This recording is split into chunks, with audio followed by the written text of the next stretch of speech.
नमस्कार विद्यार्थी मित्रो, आज आपला शेकडेवारी भाग 5 बघा. आपण मागच्या लेक्चरमध्ये शेकडेवारी 1 शेकडेवारी 2 म्हणजे पहिल्या लेक्चरमध्ये आपण काय बघितलं की शेकडेवारी म्हणजेच काय, मग त्याचं बेसिक बघितलं. त्याच्यानंतर आपण दुसऱ्या भागामध्ये क्वेश्चन घेतले बेसिक, त्याच्यानंतर तिसऱ्या भागामध्ये त्याच्या पुढचे प्रश्न आणि चौथ्या भागामध्ये त्याच्या पुढचे प्रश्न. असे करता करता आपण जवळपास राणे सरांच्या पुस्तकात जेवढेही प्रश्न होते आपण 50% किंवा आपण 50 किंवा 60% क्वेश्चन हे कवर केले. बघा, मी सुरुवातीला आत्ताही म्हणतो की ज्यांनी हा व्हिडिओ जर पहिल्यांदा बघत असेल तर त्यांनी पहिला व्हिडिओ बघावा, कारण की तिथून तुम्हाला बेसिक क्लिअर होते आणि नंतर तुम्हाला हा शेकडेवारी भाग 5 हा कळेल. ठीक आहे, माझ्या मते, कारण की आपण पहिल्या लेक्चरमध्ये माझ्या परीने जेवढं देणं होईल तेवढं मी तुम्हाला बेसिक देण्याचा प्रयत्न केलं, कारण की इथं यूट्यूबला पूर्ण बेसिक देणं पॉसिबल नाही, कारण की व्हिडिओ लांबतो आणि विद्यार्थी नंतर कमेंट्स करतात किंवा विद्यार्थी सांगतात की सर कामाचं आहे तेच घ्या.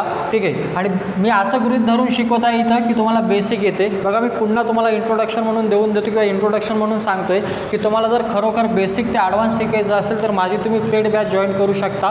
मी या व्हिडिओच्या डिस्क्रिप्शन बॉक्समध्ये माझ्या ॲपची लिंक हे करतो आहे, तुम्ही त्या लिंकवर जा आणि माझं जो ॲप आहे तो डाउनलोड करा आणि तिथून आपण लगेचच म्हणजे आपण ऑनलाईन बॅच चालू केलेली आहे, ती बॅच तुम्ही जॉईन करा. बेसिक ते ॲडव्हान्स ज्यांना शिकायचं आहे, म्हणजे तुम्ही एक्झाम कोणती द्या, मग पोलीस भरती द्या, तलाठी द्या, MPSC द्या की UPSC द्या, तुमचे सगळे क्वेश्चन तिथं मी कवर करेल. ठीक आहे, आज आपण मूळ मुद्द्यावर आपला जो चालू आहे जो शेकडेवारी भाग किती 5 याच्यामध्ये आपण राहिलेले जे प्रश्न आहेत तिथून आपण चालू करूया.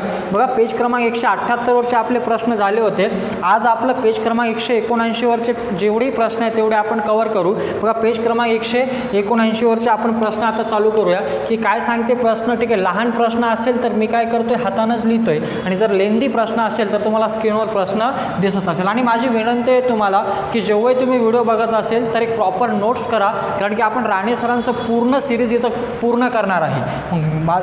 मग तुम्ही काय करा, सगळे प्रश्न ते लिहून घ्या जेणेकरून तुमचा पण फायदा होईल. ठीक आहे, तर आपण चालू करूया. बघा, पेज क्रमांक 179 जिथून आपण सोडलं होतं त्याच्या पुढचे प्रश्न आपण आज कवर करूया. पहिला प्रश्न काय सांगतोय बघा, सिंपल प्रश्न आहे, तिथून आपण चालू करूया. आणि जे प्रश्न झाले मागच्या लेक्चरमध्ये मी ते सोडून देतोय, कारण की ते तुम्ही प्रॅक्टिस करा. सेम प्रश्न आहे, बरेच प्रश्न असे आहे की जे रिपीट झाले म्हणजेच काय, फक्त व्हॅल्यू चेंज आहे, बाकी जशाला तसे क्वेश्चन तुम्ही घरी प्रयत्न करायचे. जे नवीन आहे किंवा नवीन अप्रोच जिथं लागते किंवा नवीन कन्सेप्ट जिथं लागेल ते प्रश्न मी तुम्हाला इथं सॉल्व करून देतोय. बघा, पहिला प्रश्न आहे पेज क्रमांक 179 वरचा डी. आपलं डी पर्यंत आलो आपण, म्हणजे एक्सरसाइज डी मधला 19 क्रमांकाचा प्रश्न असं सांगतोय की जर च्या 20% इथं लिहितोय मी, जर च्या 20% चे शेकडा म्हटलं, शेकडा इथं प्रश्न लिहितोय मी की शेकडा 20 बराबर 20 तर ची किंमत किती, हे प्रश्नामध्ये मला विचारले. बघा, प्रश्न काय सांगतो की च्या 20% शेकडा 20 बराबर 20 तर ची किंमत किती, हे आपल्याला प्रश्नामध्ये सांगितलेलं आहे. मग काय करायचं, सिंपल मांडणीनुसार नाही समजत तर मी काय म्हटलं, बेसिकनुसारही जा, पण बेसिकनुसार जाताना हे कॅल्क्युलेशन हे तुमचे फास्ट आले पाहिजे. मी वारंवार म्हणतो की जर एखाद्या प्रश्नाचा आन्सर आपल्याला किंवा एखादी एक्झाम जर क्रॅक करायची असेल तर आपल्याला कॅल्क्युलेशन म्हणजेच काय, तुमचं स्पीड, कॅल्क्युलेशन स्पीड कशी पाहिजे, जास्त पाहिजे. मग चला प्रश्नाकडे येऊया. प्रश्न सांगतोय का, च्या 20% शेकडा 20 बराबर 20 तर ची किंमत किती. चला आपण इथून काढूया. बेसिक मांडणीनुसार जरी जातो म्हटलं तर बेसिक मांडणीनुसार आपण याला कसं सोडू शकतो, च्या म्हटलं चाचीचा अर्थ गुणाकार 20% म्हणजे 20 भागीला किती, 100. पुन्हा चेचा अर्थ गुणिला आणि शेकडाचा अर्थ पण काय होतो, 100 म्हणजे शेकडा म्हणजेच काय 20%. म्हणजे सरळ प्रश्न कसा दिला की 120%चे 20% बराबर 20 तर ची किंमत किती. फक्त इथं शब्द दिला काय, शेकडा. हा मागे जर तो चिन्ह लावला असता शेकडाचा तरी जमलं असतं, काही फरक पडला नसतं. सेम प्रश्न आहे. चला मग इथं याला आपण सोडूया. मग शेकडा 20 म्हटलं तर 20 भागीला किती, 100 बराबर किती, 20. कॅल्क्युलेशन करा, इथून कॅल्क्युलेशन करा आणि उत्तर काढा. बघा, कॅल्क्युलेशन करताना हे 20 कॅन्सल, कारण की गुणिला हा भागीला जातो, भागीला गुणिला जातो, ते आपण करायचं नाही. तेवढं तुम्हाला यायला पाहिजे. राहिलं का, जे राहिलं ते कॅल्क्युलेशन करा. 20 20 100 यक्स गुणिला काय, 1 भागीला 5 1 5 म्हणजे किती, 500 बराबर किती, 1 हा भागीला तिकडे घेऊन जातो, गुणिला होते तर x बराबर किती, 500 तर ची किंमत आली किती आपली, 500. बघा, अप्रोच पाहिजे. मी तुम्हाला इथं स्टेप वाढवून दिला, इथं आन्सर आपण केला असतं, कारण की हे गुणिला भागीला जाते, हे करायची पण आपल्याला गरज पडली नसती, कारण की हा भागीला मला माहिती आहे गुणिला जातोय म्हणून. मग कशाला एक स्टेप वाढवायची. एक्झाममध्ये 5-5 सेकंद खूप महत्त्वाचे असतात. तुम्ही एक्झाम देता, तुम्हाला या गोष्टीचं महत्त्व असेल. ठीक आहे, चला पुढचा प्रश्न काय सांगतोय, सेम आहे. जे सोडलं आहे किंवा जे प्रश्न मी सोडणार आहे ते ऑलरेडी मागच्या लेक्चरमध्ये झालेले आहे. ते क्वेश्चन तुम्ही मागच्या व्हिडिओमधून कव्हर करून घ्या. ठीक आहे, जे नवीन आहेत त्यांच्यासाठी, जे कंटिन्यू व्हिडिओ बघत आहे त्यांना काहीच अडचण जाणार नाही. ठीक आहे, पुढचा प्रश्न काय सांगतोय तिकडे येऊया.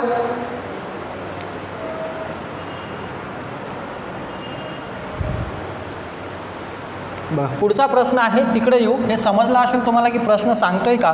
पुढचा प्रश्न असं सांगतोय,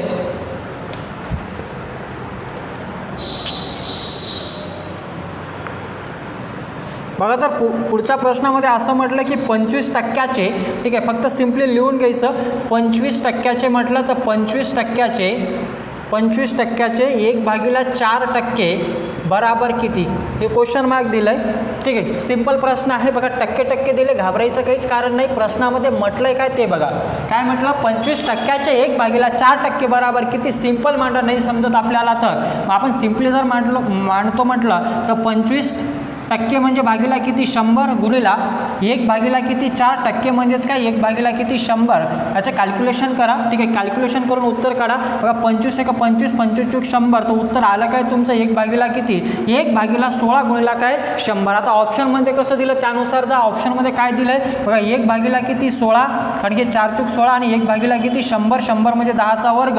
ठीक आहे, मग आपण याला ऑप्शनमध्ये कसं दिलं आपल्याला 1/16 गुणिला हा 10चा वर्ग वरी जाताना काय होतोय 10चा वर्ग मायनस किती 2. हा घातांकाचा नियम सांगतो आपल्याला. घातांकाचा नियम तुम्हाला माहीत असेल की a चा घात m असेल तर याला आपण काय लिहितो a चा घात मायनस m. हे आपला नियम आहे. इथं प्लस असेल तर इथं मायनस होते आणि इथं मायनस असेल तर इथं काय होत असतो प्लस होत असतो. हे आपल्याला घातांकाचा नियम सांगतो. आपण घातांक जेव्हा घेऊ तेव्हा तुम्हाला मी सगळं ते क्लिअर करेल. आता समजून घ्या. ठीक आहे, याला ऑरमधून असं अजून कसं सोडू शकतो आपण बघा. पर्यायामध्ये अजून काय असू शकते तर पर्यायामध्ये असं असू शकते की 1/4चा वर्ग गुणिला 1/10चा वर्ग हे पण असू शकते. किंवा ऑरमध्ये असं पण असू शकते की हा 4चा वर्ग 1/मध्ये वर जाताना काय होणार आहे 4चा वर्ग 4चा घात वजा 2 गुणिला हा 10चा घात किती वजा 2. हे पण ऑप्शनमध्ये असणार. बघा आपल्याला पुस्तकामध्ये हे ऑप्शन दिलं, हे पण बरोबर आहे, हे पण बरोबर आहे आणि हे पण काय आहे बरोबर आहे. सगळं हे बरोबर आहे. ठीक आहे, सगळं का बरोबर आहे, फक्त मांडण्याची पद्धत वेगवेगळी आहे. त्यांनी नियम कोणता लावला घातांकाचा. ठीक आहे, हे खालचं वरी जाते म्हणजेच काय आपण घातांकाचा काय लावत असतो नियम. हा एक प्रश्न आहे जो नवीन आहे. ठीक आहे, इथून आपण भरपूर नवीन शिकणार आहे. हे तुम्हाला समजलं असेल. बघा मी वारंवार म्हणतो मागचे व्हिडिओ बघितले नसेल शेकडेवारीचा आधी ते बघा, कारण की तिथून आपल्याला समजते की नेमकं शेकडेवारीमध्ये आपण काय करतोय. ठीक आहे, पुढचा प्रश्न काय सांगतोय सेम प्रकारचा आहे, फक्त व्हॅल्यू काय असणार आहे चेंज असणार आहे. चला ते चालू करूया आपण. हे समजलं असेल तुम्हाला. बघा पुढचा प्रश्न सांगतो 20% 1/5%. ठीक आहे, इथं काय म्हटलं 20% 1/5% बराबर किती. सेम प्रश्न आहे, फक्त व्हॅल्यू काय आहे चेंज आहे. याला सोडवतो म्हटलं तर सिम्पल आहे, तसंच मांडा. ठीक आहे, जसं म्हटलं ऑप्शन बघायचे त्यानुसार उत्तर काढायचे. घाबरायचं नाही. माझं उत्तर हे आलं आहे. कन्सेप्ट क्लिअर पाहिजे. उत्तर काही आलं तरी चालेल. काय म्हटलं मी उत्तर काही म्हणजेच काही एकापेक्षा जास्त प्रकारे त्या आपल्याला ऑप्शनमध्ये उत्तर देऊ शकते. ठीक आहे, मी काय म्हणतो नेहमी आपला माइंड कसा पाहिजे क्लिअर पाहिजे. चला इथं सोडवा आता 20% 1/5% बराबर किती. सिम्पली मांडायला 20% जर म्हटलं तर 20 काय असतो 100 गुणिला चाचीचा अर्थ गुणाकार 1/5% म्हणजे 1/5 गुणिला 1 किती 100 बराबर क्वेश्चन मार्क. काय दिलंय सोडवा. एकदम इझी आहे, काहीच नाही प्रश्नामध्ये. 20 × 21 20 किती 100 तर 1 किती 25 गुणिला 1 काय 100. 1/100 म्हणजेच काय 10चा वर्ग. आता कसं दिलं त्यानुसार आपल्याला उत्तर काढायचं. ठीक आहे, ऑप्शनमध्ये जसं असेल तसं काढू आपण. मग आपण असंही काढू शकतो 1/25 गुणिला 10चा घात किती -2, कारण की हा भागिलेमध्ये 10चा घात 2 आहे. वरती जाताना तो 10चा घात काय होतो मायनस होत असतो या नियमानुसार घातांकाचे. ठीक आहे, याला पण वरती घेऊन जातो म्हटलं तर ऑरमध्ये अजून काय ऑप्शन असणार तुमचं असं असू शकते की हे 25 कोणाचा वर्ग आहे 5चा वर्ग आहे. 1/5चा वर्ग वरती घेऊन जाताना 1/5चा घात -2 होणार गुणिला 10चा घात काय -2. हे पण ऑप्शनमध्ये आलं तर हे पण काय आपलं करेक्ट आहे. अप्रोच क्लिअर ठेवा किंवा कन्सेप्ट क्लिअर ठेवा. जर कन्सेप्ट किंवा अप्रोच जर क्लिअर असेल आपले तर कोणत्याही प्रश्नाचे उत्तर आपण सहज आणि सोप्या प्रकारे सोडवू शकतो. हा एक प्रश्न झाला आहे. ठीक आहे, आता पुढचा प्रश्न काय सांगतोय समजत असेल तुम्हाला. जर समजत असेल तर माझ्या व्हिडिओला लाईक करा आणि 10 मित्रांपर्यंत शेअर करा. ठीक आहे, एवढंच काम करा. बाकी मी माझ्याकडून जेवढे तुम्हाला लागेल किंवा पूर्ण सिरीज मी तुम्हाला काय करून देईल पूर्ण करून देईल. पुढचा प्रश्न काय सांगतोय तिकडे येऊया. बघा सेम आता तुमचा नमुना बदलला आहे, सेम नाही इथं झालं आहे, ठीक आहे. आता बघा पुढच्या नमुनामध्ये कन्सेप्ट काय आहे, ठीक आहे, ते सांगतोय मी. प्रश्न आहे, ठीक आहे, मी वाचतोय आणि स्क्रीनवर पण प्रश्न दिसेल. जर दिसत नसेल तर मी हाताना पण ते लिहून देईल, ठीक आहे. कन्सेप्ट समजून घ्या. ही कन्सेप्ट काय सांगते, ही कन्सेप्ट आत्ताची जे कन्सेप्ट सांगणार आहे ते जर समजलं तुम्हाला तर त्या टाईपचे भरपूर प्रश्न जे एक्झामला येत असतात ते सगळे आपले काय होणार आहे, क्लिअर होणार आहे, ठीक आहे. बघा पुस्तक सोबत ठेवत चला. मी वारंवार म्हणत आहे राणे सरांचं पुस्तक प्रॅक्टिससाठी आपल्या स्वतःकडे पण असला पाहिजे, ठीक आहे. मग क्वेश्चन सांगतोय काय, ते प्रश्न काय सांगतोय तिकडे येऊया. त्याला किती अप्रोचनं सोडवता येते मी एक्झाम अप्रोच सांगेल, बाकीचे अप्रोच सांगणार नाही, कारण की आपल्याला क्वेश्चन जास्त कव्हर करायचे. पण जेवढे अप्रोच एक्झाम अप्रोच तुम्हाला मी सांगून देईल, ठीक आहे.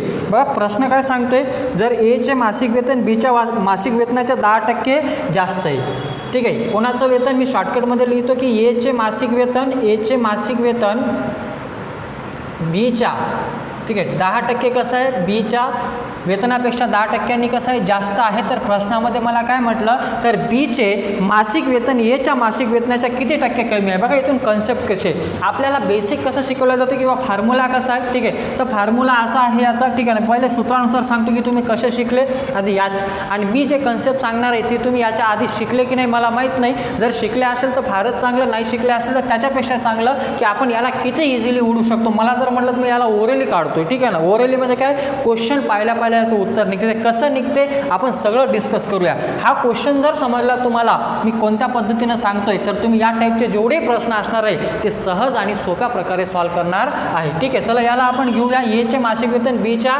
मासिक वेतनाच्या 10% जास्त आहे, तर बीचे मासिक वेतन एच्या मासिक वेतनापेक्षा किती टक्क्यांनी कमी आहे, हे मला प्रश्नामध्ये विचारलं आहे. तर सूत्रानुसार कसं आहे, तर सूत्र आपल्याला असं दिलेलं आहे, मी सांगतोय सूत्रानं आपल्याला जायचं की नाही जायचं तेही सांगतो, सूत्र काय कन्फ्यूज करतो तेही सांगतो तुम्हाला. बघा मग सूत्र काय आपला, तर सूत्र असं आहे आपला 100 गुणिला काय आर भागीला 100 आणि इथं काय आर. आता विद्यार्थ्यांना प्रॉब्लेम जाते इथं प्लस घ्यायचं की मायनस घ्यायचं, पहिली अडचण, ठीक आहे. मग ती अडचण कशी दूर करायची, प्रॉब्लेम तिथं जाते, ठीक आहे. आता चला मग मी तेही सांगून देतो की ती अडचण कशी दूर करायची.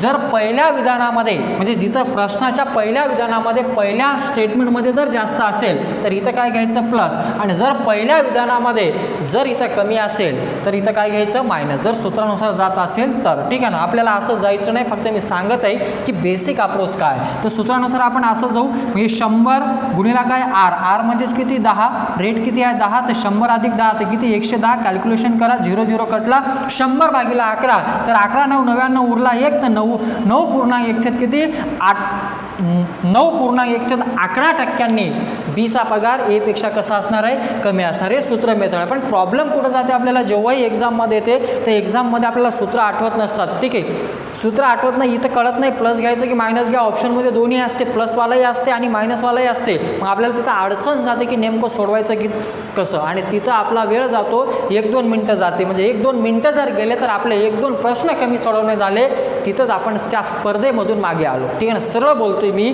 की तुमच्या कॅल्क्युलेशनवर किंवा तुमच्या लहान लहान गोष्टीमुळे तुमचा रिझल्ट हा जात असतो. आपल्याला तो रिझल्ट नाही घालवायचा, आपल्याला आपला रिझल्ट आणायचा आहे, आणि रिझल्ट आणण्यासाठी आपल्याला मनापासून करावं लागेल. जर मनापासून आपण तयारी केली तर आपण कोणताही रिझल्ट सहज आणू शकतो, ठीक आहे. ही तुमचा हा सूत्र अप्रोच झाला, म्हणजे सूत्रानुसार आपण याला कसं सोडवतोय. बघा मी आता दुसऱ्या अप्रोचनुसार सांगतो की याला काय आपण काय करू, ठीक आहे. आता बघा रे 10% आहे, या 10%ला बघा दुसऱ्यानुसार 10%ला आपण अपूर्णांकात काय लिहितो, 1 भागीला किती 10. हे आपण पहिल्या लेक्चरमध्ये बघितलं की 10%ला आपण 1 भागीला काय लिहितो 10 लिहितोय, ठीक आहे. बघा सिम्पली इथं मी तुम्हाला समजवण्यासाठी सांगतो, इथं जास्त लिहा आणि इकडे काय कमी लिहा. जेव्हाही प्रश्नामध्ये जास्त दिलं तर डावीकडे लिहायचं, म्हणजे स्टेटमेंटमध्ये असं म्हटलं की एचे मासिक वेतन बीच्या मासिक वेतनाच्या 10% जास्त आहे तर इकडून लिहिणं चालू करायचं, ठीक आहे. पहिले समजून घ्या, ठीक आहे.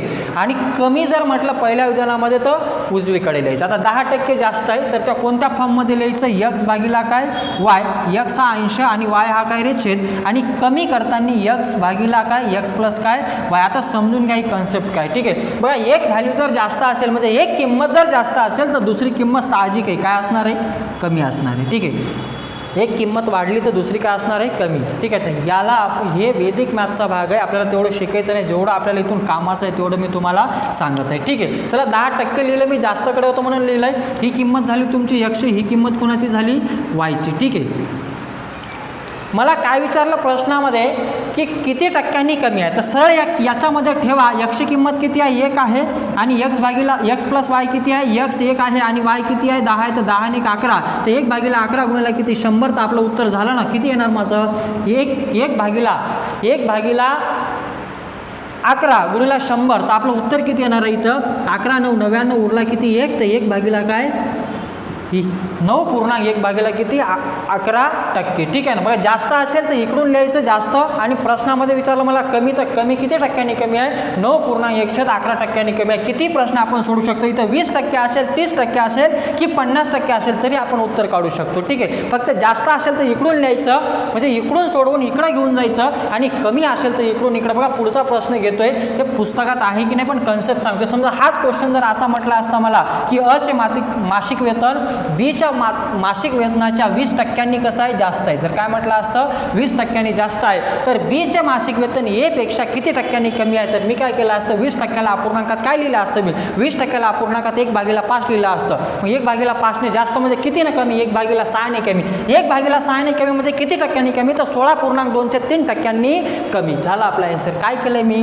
फक्त मला फ्रॅक्शन माहीत होते आणि फ्रॅक्शनपासून मी काय केलंय उत्तर काढलं. मी सांगतोय तुम्हाला हळूहळू. जर प्रश्न जर असा असेल की अचे मासिक वेतन ब च्या मासिक वेतनाच्या वेतनापेक्षा 20% जास्त आहे तर ब चे मासिक वेतन अ पेक्षा किती टक्क्यांनी कमी आहे. ठीक आहे. तर आपल्याला हे असं जायचं असेल असं जा. बघा ही कन्सेप्ट आहे. आज मला जास्त म्हटलं तर 20% जास्त म्हणजे आपण काय करू शकतो 20%ला काय लिहू शकतो आपण फ्रॅक्शनमध्ये. तुम्ही किती प्रश्न सोडवा. जास्त असेल तर इकडून चालू करायचं इकडून इकडे लिहायचं आणि कमी असेल तर उजवीकडून कुणीकडे लिहायचं डावीकडे. मी एक क्वेश्चन म्हणायला घेतलं तर 20% घ्या 30% घ्या 40% घ्या 70% घ्या जे टक्के घ्यायचे आहे ते घ्या काही फरक पडत नाही. पहिली स्टेटमेंट काय सांगते अ चे मासिक वेतन ब च्या मासिक वेतनाच्या 20% जास्त आहे तर ब चे मासिक वेतन अ पेक्षा किती टक्क्यांनी कमी आहे हे मला प्रश्नामध्ये विचारलं. म्हणजे पहिल्या स्टेटमेंटमध्ये जास्त आहे तर आपण उजवीकडून डावीकडून लिहायचं. सॉरी 20%ला फ्रॅक्शनमध्ये काय लिहितो 1/5 तर 1/5 ने जास्त आहे तर किती ना कमी असणार आहे ते 1/6 ने. कारण की इथं करताना आपण काय करतो एक्स प्लस वाय ही किंमत असते तुमची एक्स ही किंमत असते कोणाची वायची. मग 1 म्हणजे x प्लस वाय म्हणजेच काय 1/6 गुणिला काय 100 झालं ना भाऊ आपला आन्सर. 6 आता इथं 6 उरले किती 4 6 6 36 उरले किती 4 4/6 म्हणजेच काय 2/3% झाला आपला आन्सर. किती वेळ लागला आपल्याला सोडवायला. एक जास्त असेल तर दुसरी 100% काय असणार आहे कमी असणार आहे. एक किंमत वाढेल तर दुसरी किंमत काय होणार आहे कमी होणार आहे. 20% जास्त आहे तर इकडे लिहायचं. 20%ला आपण अपूर्णांकात काय लिहितो म्हटलं 1/5 1/5 ने जास्त आहे म्हणजे कितीने कमी आहे 1/6 तर टक्क्यामध्ये म्हटलं म्हणून गुणिला किती 100. ठीक आहे. ज्याला 1/6 ची किंमत माहीत आहे टक्क्यामध्ये तर त्याची किंमत एवढीच येते 16.2 तुम्ही असंही करू शकता. ठीक आहे. जास्त आहे कमी असतं तर काय आलं असतं तिकडे जाऊया आपण. अजून एक प्रश्न घेऊ. समजा इथं 20% आहे जर इथं मला म्हटलं असतं 25% कसं आहे जास्त आहे म्हटलं असतं. समजा असं म्हटलं असतं की अ ला ब पेक्षा 25% गुण जास्त मिळाले तर ब ला अ पेक्षा किती टक्के गुण कमी मिळाले म्हटलं असतं. बघा पहिल्या विधानामध्ये जास्त आहे तर जास्तकडून चालू करायचं म्हणजे इकडून लिहायचं. मग 25%ला आपण अपूर्णांकात काय लिहितो अ ला ब पेक्षा 25% गुण कसे मिळाले जास्त मिळाले तर ब ला अ पेक्षा किती टक्के गुण कमी मिळाले हे विचारलंय मला. जास्त आहे तर इकडं डावीकडे लिहायचं. 25%ला मी अपूर्णांकात लिहितो का 25%ला 1/4 लिहितो. 1/4 ने जास्त आहे म्हणजे कितीने कमी असणार आहे 1/5 ने कमी असणार आहे. 1/5 तर 100 वर किती तर 5 1 5 5 2 10 20% काय असणार आहे 20% गुण कसे असणार आहे कमी. म्हणजे याला 25% गुण जास्त असणार आहे अ ला कोणापेक्षा ब पेक्षा तर ब ला अ पेक्षा 20% गुण कसे असणार आहे कमी असणार आहे. काय केलं मी सिम्पली जास्त असतील तर डावीकडे इकडं सोडवा आणि कमी दिला असेल पहिल्या स्टेटमेंटमध्ये तर उजवीकडून कुणीकडे सोडवा डावीकडे. किती प्रश्न आहे तुमचे पूर्ण क्वेश्चन 180 पेजवरचे सगळे याच टाईपवर आहे. एवढं शिकवलं म्हणजे तुमचा तो पूर्ण झाला. ठीक आहे ना. तेवढा भाग तुमचा कव्हर झाला काहीच नाही प्रश्नामध्ये झालं ना. काय केलं मी तुम्हाला एक कन्सेप्ट सांगितलं त्या कन्सेप्टवर आपण किती प्रश्न सॉल्व्ह करू शकतो. आता कमी जर असेल आता बघा कमीवरचाही प्रश्न आहे हे तुम्हाला समजलं असेल चांगल्या प्रकारे. ठीक आहे. चला पुढचा प्रश्न काय सांगतो लिहून घ्या. काय दिलं आहे वाटलं तर स्क्रीनशॉट मारून घ्यायचा नंतर व्यवस्थित त्याला समजून घ्यायचं. नाही समजलं पुन्हा व्हिडिओ बघायचा आणि समजून घ्यायचं. नवीन अप्रोच आहे तुम्हाला समजायला कदाचित त्रास जात असेल किंवा समजत असेल पण हे समजून घ्या. नवीन अप्रोच आहे काहीच वेळ लागत नाही. 40% जास्त म्हटलं असं 40%ला आपण अपूर्णांकात केलेलं असतं. जर मला प्रश्नामध्ये असं म्हटलं असतं की अला ब पेक्षा 40% गुण जास्त मिळाले तर ब ला अपेक्षा किती टक्के गुण कमी मिळाले, तर आपण काय केलं असतं 40%ला आपण अपूर्णांकात केली तो 2/5 2/5 ने जास्त आहे म्हणजे किती ना कमी आहे 2/7 ने कमी आहे. तर 2/7 गुणिला किती 100. जे काही कॅल्क्युलेशन केलं असतं ते तुमचं उत्तर आलं असतं. सूत्र आणलं का आपण? नाही आणलं. आपण काय केलं, जास्त असेल तर मी काय म्हटलं डावीकडे लिहायचं आणि कमी असेल तर उजवीकडे लिहून क्वेश्चनचा आन्सर काढायचं, बस एवढंच करायचं. हे याला आपण हे वैदिक मॅथचा भाग आहे, याला आपण कॉन्स्टंट प्रोडक्ट रेशो म्हणत असतो. ठीक आहे, म्हणजे किंमत जेव्हा कॉन्स्टंट असते, ठीक आहे, म्हणजे स्थिर असते, म्हणजे एक किंमत जास्त तर एक किंमत काय कमी, याच्यामध्ये आपण प्रत्येक प्रश्नामध्ये हे अप्लाय करू शकतो. ठीक आहे, चला तर पुढचा प्रश्न इथं कमीवाला असेल तर त्यावेळेस काय करायचं ते सांगून देतोय. ठीक आहे, हे राहू देतोय कारण की तुम्हाला समजण्यासाठी क्वेश्चनमध्येच समजेल. ठीक आहे, आता पुढचा प्रश्न कसा सांगितला ते बघतोय. पहिल्या विधानामध्ये कमी असेल, ठीक आहे, तर काय करायचं ते आपण बघूया. बघा पहिल्या विधानात आता दुसरा प्रश्न आहे. अच्छा दुसरा आहे, मी इथं लागेल तो 4-5 प्रश्न घेऊन घेतले, तुमचं क्लिअर झालं असेल. ठीक आहे, आपला मोटिव्ह काय आहे किंवा आपला उद्देश काय आहे की कमी वेळात जास्त झालं पाहिजे. ठीक आहे, बघा इथं प्रश्न एकच घेतला पण एक्सप्लेनेशन करण्याच्या वेळेस मी पर्सेंटेजच्या किमती बदलून टाकल्या आणि सांगून दिलं. तुम्ही किती प्रश्न सोडवा या प्रकारचे तुमचं उत्तर सहज मिळतं. हे जास्त वालं होतं. जर पहिल्या विधानामध्ये कमी असेल तर काय करायचं बघा, आता पुढं दिलेलंच आहे. ला ब पेक्षा 10% गुण कमी मिळाले. ठीक आहे, काय म्हटलं आहे अला, मी इथं प्रश्न लिहितो आहे. ठीक आहे, अला म्हटलं अला ब पेक्षा 10% गुण, अला ब पेक्षा 10% गुण कसे मिळाले म्हटलं कमी मिळाले. तर प्रश्नामध्ये असं म्हटलं तर ब ला अ पेक्षा किती टक्के गुण जास्त मिळाले, हा प्रश्न आहे. समजला असेल. बघा आपल्याला कामाचं काय होतं, काय दिलं होतं प्रश्नामध्ये ते बघा, की प्रश्नामध्ये असं म्हटलं होतं की अ ला ब पेक्षा 10% गुण कमी मिळाले, तर ब ला अ पेक्षा कोणापेक्षा अ पेक्षा किती टक्के गुण जास्त मिळाले हे म्हटलं. आता पहिल्या विधानामध्ये काय कमी आहे, तर कमी आहे म्हणजे कुठून चालू करायचं, डावीकडून, कोणीकडून सॉरी उजवीकडून चालू करायचं. मग 10%, तर 10%ला अपूर्णांकात काय लिहितो मी 1/10 काय 10, ही किंमत कोणाची x, ही किंमत कोणाची x प्लस वायची. मग हे कमीवाला आहे, हे कमीवाला आहे म्हणजे इकडं काय असणार आहे जास्त असणार आहे. मग 1/10 ने कमी म्हणजे कितीने जास्त 1/9 ने, कारण की x ची किंमत आणि ही कोणाची वायची किंमत तर गुणिला किती 100. इथे लिहिताना काय लिहिलं मी x काय y, बस हेच करायचं. इकडे काय कमी आहे म्हणजेच काय x प्लस काय y, तो डावीकडे काय असणार आहे x/y. मग x/y म्हणजेच काय 1/9 ने काय जास्त 1/9 म्हणजे टक्क्यामध्ये किती तर कॅल्क्युलेशन करा.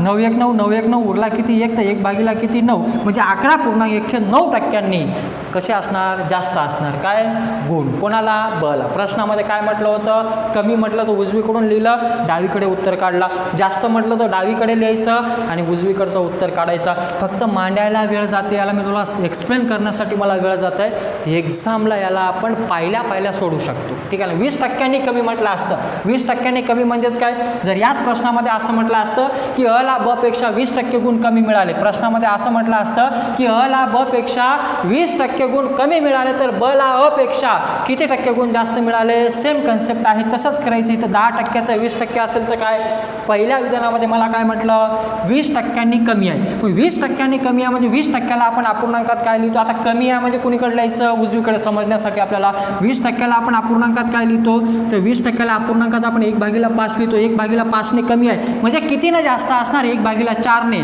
तर 100 वर किती तर 1/4 गुणिले 100 म्हणजे किती टक्क्यांनी 25% गुण कसे असणार आहे जास्त असणार आहे. झालं ना आपला आन्सर. काय सांगतो मला प्रश्न असा सांगतो की अ ला ब पेक्षा 20% गुण कमी मिळाले तर ब ला अ पेक्षा किती टक्के गुण जास्त मिळाले कमी आहे. तर मी काय म्हटलं उजवीकडे लिहायचं. 20%ला अपूर्णांकात आपण काय लिहितो तर 20%ला आपण अपूर्णांकात 1/5 काय लिहितो 5 लिहितो. मग 1/5 ने कमी आहे म्हणजे कितीनं जास्त असणार तर 1/4 ने. कसं काय आलं ही मांडणी आहे. ठीक आहे. इथं मांडणी कशी असते x/x प्लस वाय, हे कमीकडे. जास्तकडे काय असते x/ फक्त y. ठीक आहे ना. हे समजा किंमत x प्लस वायची असणार, याच्यात xची किंमत 1 असणार तर वायची किती असणार 4. इथं मांडताना काय असते x/y. तर x/y म्हणजे 1/4 म्हणजे किती टक्क्यांनी गुण जास्त मिळाले किंवा किती टक्के गुण जास्त मिळाले 25%. झालं ना. या 2 कन्सेप्टवर तुमचे पूर्ण प्रश्न पेज क्रमांक 180 वरचे सॉल्व होतात याच कन्सेप्टवर. ठीक आहे ना. झालं. या कन्सेप्टवर पूर्ण क्लिअर झालं आपलं की जेवढे या टाईपचे प्रश्न येतात सूत्राच्या आपण लागलो का, सूत्र तुम्हाला मी सांगितलं, तुम्हाला तसं जायचं आहे तसं जा, काही प्रॉब्लेम नाही. ॲप्लिकेशन काय सांगतो आहे त्यानुसार जा, किंवा आपण वापर कसा केला ते बघा, आणि आपल्याला या गोष्टी एक्झामला लवकर आठवतात. मी काय करत आहे, सिम्पल करत आहे. वाढ असेल तर उजवीकडे लिहित, सॉरी डावीकडे लिहित आहे, आणि घट असेल किंवा कमी असेल तर उजवीकडून डावीकडे. 20% कमी, 20%ला फ्रॅक्शनमध्ये लिहितोय काय मी, 1/5 लिहितो. 1/5 नाही कमी म्हणजे किती ना जास्त, 1/4 ना, मग 1/4 100% म्हटलं म्हणून गुणला 100 तर किती टक्क्यांनी जास्त, 25% जास्त. झाला आपला क्वेश्चनचा आन्सर. किती सोपा आहे, ठीक आहे ना. आपल्याला हे जर समजलं तर आपण कसे प्रश्न सोडवू शकतो. पुढचा प्रश्न बघा तसाच आहे, समजला असेल तुम्हाला. साखरेचा भाव 20% वाढविला म्हटलं, तर वाढविला कमी केला काही फरक पडत नाही. क्वेश्चन तर तसाच आहे, साखरेचा भाव 20% वाढविला, ठीक आहे. साखरेचा भाव 20% वाढविला म्हटलं तर साखरेची मूळ किंमत ठेवण्यास नवीन किंमत शेकडा कितीनं कमी करावी लागेल म्हटलं. 20% काय वाढ आहे, तर 20% वाढ आहे म्हटलं. वाढ म्हटलं तर उजवीकडे लिहायचं. 20% वाढ म्हणजे 20%ला आपण अपूर्णांकात काय लिहितो, 1/5, 1/5ने वाढ म्हणजे कितीने घट, 1/6 आणि ते 100वर किती झालं, खतम आपला आन्सर, ठीक आहे. काय केलं मी, 20% वाढ आहे, 20%ला अपूर्णांकात काय लिहितो मी, 1 किती लिहितो 5, 1/5ने वाढ म्हणजे 1/6 आणि काय असणार, घट असणार. तर 100वर किती, तर 100 किती 6, तर 6 1 6, 6 6 36, तर 2 किती 3% मला काय करावी लागेल, कपात करावी लागेल. किती वेळ लागला सोडवायला, काहीच वेळ लागत, फक्त तुम्हाला सांगायला मला वेळ लागत आहे. एक्झाममध्ये तुमचे कॅल्क्युलेशन जर फास्ट असेल तर आपण या प्रश्नाला सोडवण्यासाठी विदिन 5 सेकंद पण नाही घेत, ठीक आहे ना. म्हणून मी म्हणतो की प्रॅक्टिस करा. फ्रॅक्शन का महत्त्वाचं आहे अपूर्णांकामध्ये, सॉरी शेकडेवारीमध्ये, कारण की आपल्याला अपूर्णांकात जर रूपांतर करता आलं शेकडेवारीचं तर असे प्रश्न आपण पहिल्या सोडवू शकतो. ज्याला आपण वेळ घालवतो हा वेळ आपला वाचतो, ठीक आहे ना. माझा उद्देश तोच आहे की तुमचा वेळ तुम्हाला वेळ तुमचा उरला पाहिजे, आणि उरलेल्या वेळेमध्ये जे क्वेश्चन पेपरला अवघड आले त्याला तुम्हाला वेळ देता आला पाहिजे, बस आपला उद्देश तोच आहे, ठीक आहे. चला समजला असेल तुम्हाला. पुढचा प्रश्न काय सांगतोय, सिम्पल आहे, ठीक आहे. स्क्रीनवर व्यवस्थित प्रश्न बघत चला, जर नसेल तरी काही नाही, ठीक आहे ना. नसेल तरी काय तुम्हाला प्रश्न समजला. काय म्हटलं होतं, साखरेचा भाव किती टक्क्यांनी वाढवला होता म्हटलं, 20%. तर काय म्हटलं, 20% वाढवले तर साखरेची मूळ किंमत ठेवण्यास नवीन शेकडा कितीनं कमी करावं लागेल, म्हणजे तेवढीच किंमत ठेवण्यासाठी कितीनं शेकडा कमी करावं लागेल, तर 16.2 किती 3%. हे तुम्हाला गुणाकार भागाकार आले पाहिजे. मी वारंवार म्हणत असतो, हे गुणाकार भागाकार जर आले तर आपल्याला कोणत्याही प्रश्नाचे आन्सर आपण सहज आणि सोप्या प्रकारे सॉल्व्ह करू शकतो. पुढचा प्रश्न काय सांगतोय तसाच आहे बघा. आता पुढचा प्रश्न सांगतोय का त्याच प्रकारचा आहे. वाटलं तर स्क्रीनवर प्रश्न बघा, येत नसेल तर मी वाचून दाखवतोय आणि व्यवस्थित त्याला समजून घ्या. प्रश्न सांगतोय का, चहा पावडरचा भाव 20% वाढला तर घरात चहा पावडर किती टक्के कपात करावी लागेल म्हणजे खर्चात वाढ होणार नाही, ठीक आहे ना. म्हणजे चहा पावडरचा भाव किती टक्क्यांनी वाढला, 25% वाढला, ठीक आहे ना. 25% वाढला तर आपल्याला ती चहा पावडर काय करायची आहे, कपात करायची, म्हणजे तेवढ्याच याच्यात तर किती किंमत मिळेल, तर 25%ला आपण काय लिहितो अपूर्णांकात, 1/4. 1/4 वाढ आहे म्हणजे कितीनं घट करावी लागेल, 1/5 तर गुणिला किती 100. 1/5 म्हणजे किती टक्क्यांनी, 20% कमी करावी लागेल. झाला आन्सर. काय केले मी, सिम्पल आहे, ठीक आहे ना. तुम्हाला समजलं असेल. मी काय लिहून दिलं होतं, डावीकडे x/y असते तर उजवीकडे काय असते, x/x प्लस किती y. तर 20% काय करावी लागेल, आपली कपात कमी करावी लागेल. जर चहा पावडरचा भाव 25% वाढला तर आपल्याला आपल्या किती कपात कमी करावी लागेल, 20%. याच्यावर प्रश्न कसे येतात की साखरेचा भाव किंवा चहा पावडरचा भाव, आता यालाच कसं देतात प्रश्नामध्ये की साखरेचा किंवा चहा पावडरचा भाव 25% वाढल्यास मूळ किमतीत म्हणजे आधीच्याच किमतीत किती टक्के साखर कमी येईल, तर किती कमी येईल, 20%. किंवा किती चहा पावडर कमी येईल तर 20% कमी येईल. झालं ना प्रश्न. हा ॲप्लिकेशन आहे, ठीक आहे. काय याच्यामध्ये प्रश्नामध्ये क्वेश्चन पाहिले की आपण सोडू शकतो. किती वेळ लागतो आपल्याला, विदिन सेकंदमध्ये आपण याला सॉल्व्ह करू शकतो. जर हे जमत नाही तर तुम्ही सूत्रानुसारही जाऊ शकता. तुम्ही मूळ किंमत 100 घेऊनही सॉल्व्ह करू शकता, ती एक पद्धत आहे.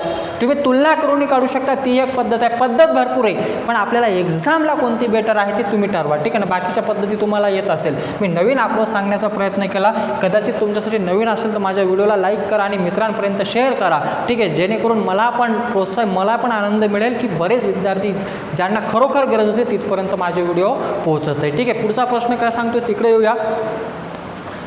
सेम आहे, पेज क्रमांक 180वरचे सगळे प्रश्न तुम्ही सॉल्व्ह करू शकता. आता 1 ते 10 पर्यंत जेवढे प्रश्न आहेत सगळे प्रश्न तुम्ही या बेसिसवर सॉल्व्ह करू शकता. तेच आहे बघा पहिला प्रश्न काय सांगतो, जर अ चे मासिक वेतन ब च्या मासिक वेतनाच्या 20% जास्त आहे तर ब चे मासिक वेतन अ च्या मासिक वेतनापेक्षा शेकडा किती कमी आहे.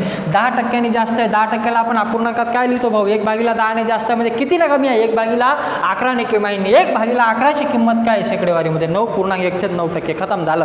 काय केलं मी, दिमागात कॅल्क्युलेशन केलं, काहीच केलं नाही. 10% वेतन कसं आहे म्हटलं, जास्त आहे. कोणाचं वेतन आहे, जर अ चे मासिक वेतन ब च्या मासिक वेतनाच्या 10% जास्त आहे तर ब चे मासिक वेतन अ च्या मासिक वेतनापेक्षा शेकडा कितीने कमी आहे. बस हे मला प्रश्नामध्ये म्हटलंय. जसं म्हटलंय तसं आपण सॉल्व केलं की आपल्याला उत्तर मिळून जाते. ठीक आहे ना, सिंपल आहे. किती शेकड्याने कमी आहे म्हटलं तर आपण काढू शकतो 10% कमी आहे. 10%ला अपूर्णांकात काय लिहितो आपण, 1/10 लिहितो. 1/10 ने जास्त आहे म्हणजे 1/11 ने काय कमी आहे. सिंपल आहे. ठीक आहे ना, प्रश्नामध्ये काहीच नाही. ठीक आहे, चला तेच आहे. ठीक आहे, बघा ऑप्शन कदाचित चुकले. ठीक आहे, पण कन्सेप्ट तेच आहे. 10% वेतन कसं आहे, जास्त आहे म्हटलं. ठीक आहे ना, अ चे मासिक वेतन सेम आहे, तोच आधी आपण सोडवलेला तसाच प्रश्न आहे. गुणचा होता, हे मासिकचा आहे. पुस्तकामध्ये प्लेन मिस्टेक आहे. बाकी बघा गुण असेल किंवा पगार असेल सारखं जाणार आहे, कारण कन्सेप्ट काय इकडे जास्त तर इकडे काय कमी, तुम्ही सहज सोडू शकता. ठीक आहे, वाटलं तर सोडून देतो मी. अ चे मासिक वेतन ब च्या मासिक वेतनाच्या 10% कसं आहे, जास्त आहे. 10% जास्त आहे. आपल्याला स्टेटमेंटमध्ये जास्त म्हटलं तर 10%ला आपण अपूर्णांकात लिहितो का, 1/10. 1/10 ने जास्त आहे म्हणजे कितीनं कमी असणार, 1/11.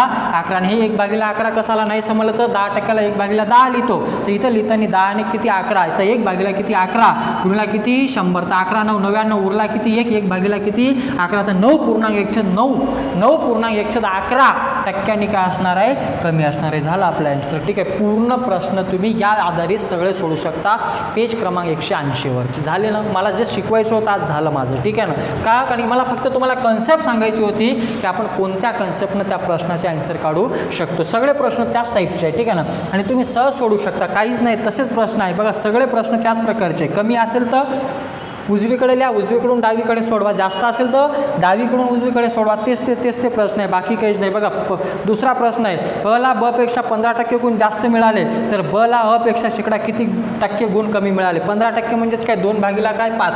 15%नी जास्त मिळाले म्हणते गुण, कोणाला, अ ला, कोणापेक्षा, ब पेक्षा. नाव काही असो, काही घेणं नाही. मला प्रश्नामध्ये काय म्हटलं, 15%नी कसं आहे, जास्त आहे. 15%ला मी अपूर्णांकात काय लिहू शकतो, 15/100 म्हणजेच काय 3/20 ने जास्त आहे म्हणजे किती ना कमी आहे, तर 3/23 न काय कमी आहे. तर 3/23 गुणिला काय 100. कॅल्क्युलेशन करा, उत्तर निघून जाते. 300/23. ठीक आहे, तर हे 300/23 हे कॅल्क्युलेशन आपल्याला येऊन जाते. 23 उरले किती, उरले 7.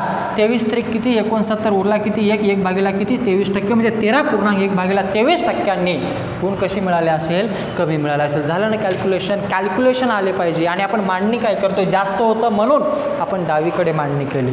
जर कमी असतं तर आपण कुणीकडे मांडणी केली असते, उजवीकडे. ठीक आहे ना, याला सांगायला फक्त वेळ जात आहे. एक्झामला जर पाहिलं ना आपल्याला तर विदिन सेकंदामध्ये आपण या प्रश्नाचे उत्तर सोडवू शकतो. किती वेळ लागते, स्वतःला प्रश्न करा की आपण इतक्या फास्ट करू शकतो का, करू शकतो. आपल्या कन्सेप्ट आणि आपले अप्रोच क्लिअर पाहिजे की आपण एक्झाममध्ये एखादा प्रश्नाला कसं टॅकल करू शकतो किंवा कसं सोडवू शकतो. हे अप्रोच पाहिजे एक्झामला. एक्झाम क्रॅक का नाही होते एक्झाम क्रॅक, अप्रोच क्लिअर पाहिजे, आपला कन्सेप्ट क्लिअर पाहिजे किंवा आपला मेंदू क्लिअर पाहिजे, तर आपले एक्झाम सहज क्रॅक होते. ठीक आहे, पुढचा प्रश्न काय सांगतो त्याच प्रकारचा आहे, तेच आहे सगळे. ठीक आहे, असं काही वेगळं नाही या प्रश्नांमध्ये, सगळे आहे. तुम्ही होमवर्क करू शकता किंवा मी असं म्हणेल की तुम्हाला हे सगळे प्रश्न आता जमून जाईल, याच्यामध्ये काहीच नाही राहिले आता. ठीक आहे, आता हे बाकीचे प्रश्न मी तुमच्यासाठी सोडतोय कारण की मी कन्सेप्ट सांगून दिली, तुम्ही घरी प्रयत्न करा.